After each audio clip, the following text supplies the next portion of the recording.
बिहार में 4 सीटों पर उपचुनाव है। बिहार की जनता पूरी तरह मन बना चुकी है कि नीतीश कुमार के नेतृत्व में एनडीए को भारी बहुमत से जिताएंगे। हमारे जो विपक्ष में जो लोग चुनाव लड़ रहे हैं वो 0 पे आउट हो जाएंगे। नमस्कार, आप देख रहे हैं ब्रेकिंग बिहार। बिहार में 4 सीटों पर जो उपचुनाव हो रहे हैं, रामगढ़, बेलागंज, तरारी और इमामगंज। इन चारों सीटों पर कल जनता अपना मत डालेगी और इस बीच पूर्व केंद्रीय मंत्री भाजपा के दिग्गज नेता शाहनवाज हुसैन का दावा है कि विरोधी कहीं मुंह दिखाने के लायक नहीं रहेंगे और चारों सीटों पर एनडीए की जीत होगी।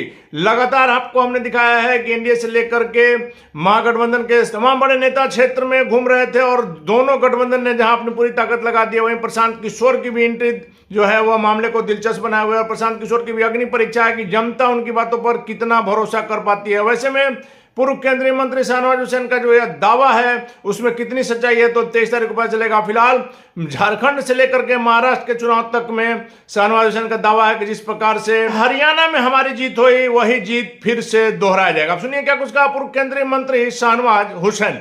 देखिए, बिहार में 4 सीटों पर उपचुनाव है। बिहार की जनता पूरी तरह मन बना चुकी है कि नीतीश कुमार के नेतृत्व में एनडीए को भारी बहुमत से जिताएंगे। हमारे जो विपक्ष में जो लोग चुनाव लड़ रहे हैं वो 0 पे आउट हो जाएंगे, क्योंकि बिहार में जो विकास की धारा बह रही है, नीतीश कुमार के नेतृत्व में एनडीए का जिस तरह से काम हो रहा है, जनता उस पर मुहर लगाएगी। चारों की 4 सीट हम लोग जीतेंगे। हमारे विरोधी बहुत गाल बजा रहे हैं, बड़ी बड़ी बात कर रहे हैं, लेकिन नतीजे के दिन पता लग जाएगा कि भारतीय जनता पार्टी, जेडीयू और मांझी जी और चिराग पासवान का जो गठबंधन है ये भारी बहुमत से जीतेगा।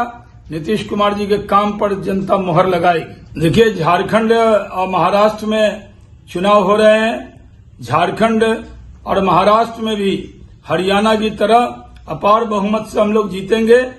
पूरी तरह से झारखंड में जो भ्रष्टाचार किया है हेमंत सरकार ने, वो जनता जानती है कि किस तरह आदिवासियों का अपमान किया है, किस तरह आदिवासियों की जमीन छीनी है, किस तरह झारखंड के लोगों को लूटने का काम किया है।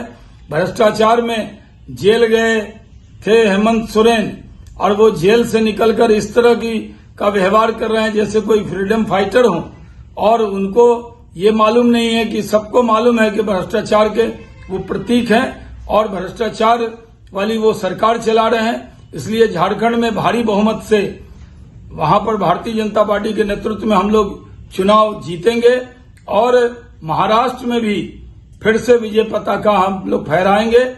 जिस तरह हरियाणा जीता था, लोकसभा जीता था, उसी तरह हम लोग झारखंड में और महाराष्ट्र में दोनों जगह चुनाव जीतेंगे। और जितने भी उपचुनाव हो रहे हैं बिहार सहित अन्य जगह, सब जगह भारतीय जनता पार्टी और एनडीए विजय पताका फहराएगी।